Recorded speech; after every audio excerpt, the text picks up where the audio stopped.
अस्सलाम वालेकुम। देखिए ये मदरसा अल फलाही अरबिक कॉलेज तेनी तमिलनाडु। तो जैसे ही मदरसे के अंदर इंटर हुए तो यहाँ पूरा मदरसा खाली था, यानी बच्चे लोग क्लास में बैठे हुए थे। और बहुत बड़ा मदरसा है, मदरसे का ये ग्राउंड है और ये बिल्डिंगें वगैरह हैं। और ये मदरसा जो है अरबिक कॉलेज की तरह है, यानी दीन और दुनिया दोनों पढ़ाई होता है। बच्चे 10वीं पढ़कर यहाँ आते हैं आलिम बनने के लिए, और 5 साल का कोर्स रहता है। आलिम के साथ साथ में कॉलेज वगैरह पूरा मुकम्मल होता है। और ये देखिए बच्चे लोग क्लास के बाहर हैं, यही सब बच्चों का नाप लेना है। ये सब बच्चों से मैं थोड़ा देर बात किया था, इनको उर्दू नहीं मालूम होता है सब तमिल वाले तमिल को ही समझते हैं और तमिल में ही पूरी पढ़ाई होती है। तो इनसे कुछ बातें किया, नाम, गांव, कितना दिन से पढ़ रहे हैं, यही सब बातें इनसे कर रहा था मैं और ये देखिए मदरसा, ये सोने के लिए बच्चों का है, रहने के लिए क्लासरूम अलग है। ये मोहतमीम साहब के बेटे हैं, थोड़ा बहुत उर्दू बात करता है। और ये बच्चे लोग सोते हैं, उनका सामान वगैरह सब रखा हुआ है। और ये देखिए हंस रहे हैं, मैं उर्दू बात कर रहा हूँ तो ये लोग हंस रहे हैं। इस बच्चे को मैंने नाम पूछा तो इसे समझ में ही नहीं आ रहा था कि क्या पूछ रहे हैं। बहुत बोलने के बाद तब जो है समझ में आया वैसे। और ये असलम है, ये असलम है। और ये इनसे बात करके अब हम चले गए हैं नाश्ता वगैरह करने के लिए। बच्चे लोग नाश्ता कर रहे थे तो नाश्ता में भी जाके उनके साथ में ही जाकर बैठ के नाश्ता करने गया। और हिफ्ज़ की भी पढ़ाई होती है। बच्चे जो 8 क्लास पढ़ के उसके बाद हिफ्ज़ करने के लिए आते हैं तो उनको 10वीं की तैयारी यहाँ से कराया जाता है। 10वीं का एग्ज़ाम देने के बाद जो है फिर 11वीं 12वीं कॉलेज वगैरह सब जो यहीं से होता है। और ये मतबख़ है, ये जहाँ पर खाना वगैरह, ये बच्चे हाथ धोने के लिए, प्लेट धोने के लिए। और ये जो है बच्चों को खाना खाने की जगह है। अभी साफ़ सफाई हो रहा है, तो कुछ बच्चे नाश्ता करके चले गए हैं और कुछ अभी आएंगे। ये देखिए बच्चे सब नाश्ता कर रहे हैं और मैं भी इनके साथ बैठ के नाश्ता करूँगा। ये हमारे मौलाना गफ़ूर साहब, अब्दुल गफ़ूर साहब हैं, इन्होंने ही मुझे बुलाया था बच्चों का माप लेने के लिए। और आज मदरसे में गंजी जो रमज़ान में यहाँ बनता है वो है।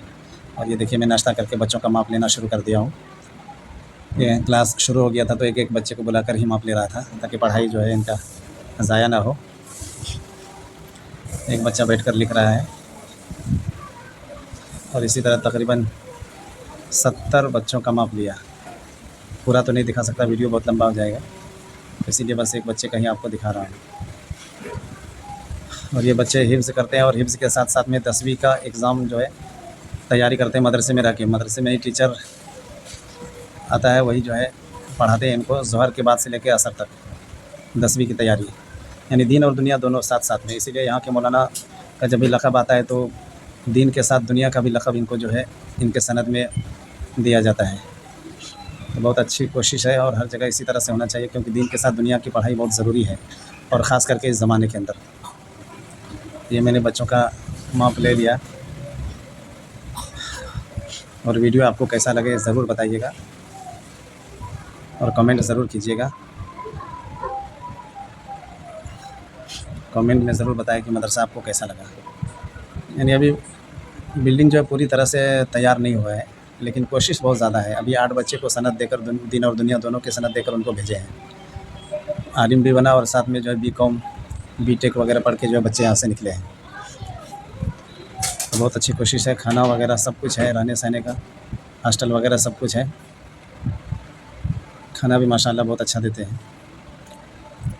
तो अब मैं माप लेने के बाद जो है, अब मेरा वक्त हो गया था, तकरीबन 12 बज गया था। तो मैं वहाँ से 12 बजे, ये क्लासरूम है जहाँ पर क्लास चलता है। ये देखिए बेंच वगैरह है, तमिलनाडु के ही, लेकिन नदवा वगैरह से कहीं से पढ़ के आए हैं, तो वही हज़रत जो है इनको उर्दू पढ़ाते हैं। तो ये बच्चे वगैरह बैठे हैं, इनसे थोड़ी देर बात करने के बाद मैंने पूछा क्या क्या पढ़ाई होती है, तो बोले कि अरबी के साथ साथ कॉलेज की भी पढ़ाई जो है पढ़ते हैं ये लोग। तो यही कोशिश होनी चाहिए हर दीनी मदरसे के अंदर कि दीन और दुनिया दोनों हो, ताकि बच्चों को आगे चलकर परेशानी ना हो इंग्लिश बोलने में, लिखने में, पढ़ने में। और अक्सर व बेशतर तमिलनाडु के अंदर यही सिस्टम रहता है। से निकल गया हूँ और अब मैं बस स्टैंड जाऊँगा और बस स्टैंड से फिर वहाँ से जो है घर वापसी करूँगा। वीडियो कैसा लगे ज़रूर बताएं।